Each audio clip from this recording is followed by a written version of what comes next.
යනකොට අපි හැමෝම වෙනස් වෙනවා. ඒක තමයි ලෝක ස්වභාවය. ඒක අපිට නතර කරන්න බෑ.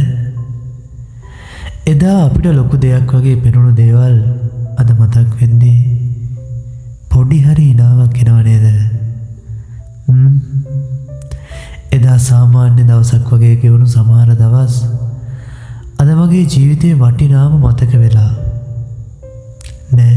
අද අපේ ජීවිතේ මම මේ කියන්නේ මගේ කතාව විතරක්ම නෙවෙයි. ඔයාගේ කතාවත් මේක ඇතුළේ ලියවිලා තියෙනවා. මට අදත් මතකයි කිසිම දෙයක් ගැන වැඩි හිතන්නේ නැතුව හෙට දවස ගැන කිසිම බයක් දැනෙන්නේ නැතුව අද දවසේ සතුටින් මම ඒ ගත කරපු කාලය. ඔයාලට එහෙම නැද්ද? එහෙම තියෙනවා නම් පොඩි කමෙන්ට් එකක් දාගෙන යන්න. අපිත් එක්ක හිටපු මිනිස්සු අපිට hina වෙන්න හේතු වුණ මිනිස්සු අපි වැටුණු වෙලාවක අපිව නැගිටපු මිනිස්සු අද අපි ළඟ ඉන්නවද? ගොඩාක් අය අපෙන් ඈත් වෙලා දුරස් වෙලා ගිහිල්ලා. සමහරු අදත් අපි ළඟ ඉන්නවා. සමහරු අපේ ජීවිතෙන් ඈතට ගිහින් ඒ හැමෝම අපේ මතකවල කොහේ හරි තැනක ජීවත් වෙනවා.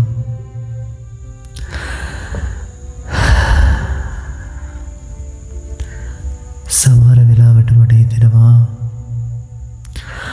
අපිට පුළුවන් නම් එක දවසකට හරි අතීතයට ආයෙත් යන්න. මම හිතනවා මේක අහන ගොඩක් කට්ටියට අනිවාර්යෙන් ඒ දේ හිතෙනවා. ඒ දවසේ කිසිම දෙයක් වෙනස් නොකර මම කියන්නේ අපි දැන් කවදා හරි අතීතයට ගියොත් ඒ අතීතයට යන දවසේ කිසිම දෙයක් වෙනස් නොකර ඒ මිනිස්සුත් එක්ක තව ටිකක් කතා කරලා තව ටිකක් hina වෙලා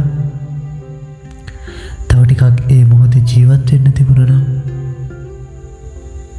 ඔයාලට මොකක්ද හිතෙන්නේ?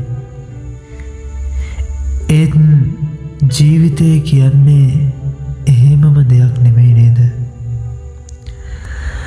සමහර මිනිස්සු අපිට මතකයක් වෙන්න එනවා. සමහර දවස් ආයෙත් නොෙන්නම යනවා. ඒත් ඒ මතක අපිව අද ඉන්න තැනට අරගෙන එනවනේ. ඒ නිසා අපේ ජීවිත කතාවල අතීතය ගැන පසුතැවීමක් තියාගන්න හොඳ නෑ. මොකද ඒ හැම හිනාවක්ම හැම කඳුලක්ම හැම හමුවීමක්ම හැම වෙන්වීමක්ම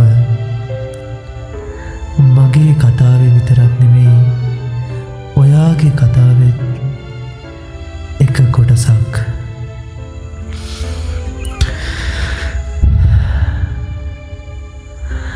අද මම මේ මතක ඔයාලත් එක්ක බෙදාගන්නේ අතීතයේ ජීවත් වෙන්න නෙමෙයි. ඒ දවස් මට දුන්න ආදරය, සතුට, ඒ පාඩම් තව එක පාරක් මේ හිතින් විඳින්න. මොකද සමහර මතක කාලය කොච්චර ගෙවුණත් අපේ හිතෙන් කවදාවත් පැකින්නේ නෑ. ඉතින් මගේ කතාව විතරක් නෙමෙයි ඔයාගේ කතාවත් එකතු කරලා අපේ කතාව මම අද ඉඳලා කියන්න ලෑස්ති. ඉතින් අපේ කතාව අහන්න මම ආදරයෙන් ඔයාලට ආරාධනා. මුතු සරණයි. පරිස්සමින් ඉන්න. ආදරයෙන්